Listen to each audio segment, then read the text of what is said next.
ஒரு வீட்டில் ஏன் ஒரு ஆண் குழந்தையும் ஒரு பெண் குழந்தையும் பிறக்கின்றது தெரியுமா?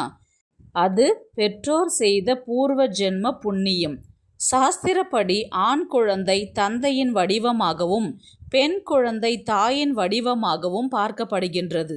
ஒரு குடும்பம் முழுமையடைய வேண்டும் என்றால் அங்க ஆளுமை செய்ய ஒரு ஆணும் அரவணைக்க ஒரு பெண்ணும் வேண்டும்.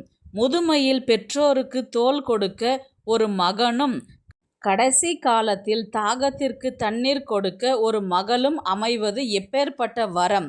எல்லாவற்றிற்கும் மேலாக ஒரு ஆணுக்கு பாசத்தை காட்ட ஒரு தங்கையும் அந்த பெண்ணை பாதுகாக்க ஒரு சகோதரனும் கிடைப்பது அவர்கள் செய்த பாக்கியம். இரத்த பாசத்தின் முழு வடிவமே இந்த அண்ணன் தங்கை அல்லது அக்கா தம்பி உறவுதான். இப்படிப்பட்ட குடும்பம் அமைந்தவர்கள் இறைவனுக்கு நன்றி சொல்வது மிகவும் நன்று. இந்த வீடியோ பிடிச்சிருந்தா லைக் பண்ணுங்க, நம்ம சேனலை சப்ஸ்கிரைப் பண்ணுங்க. உங்க ஆதரவு ரொம்ப முக்கியம். நன்றி.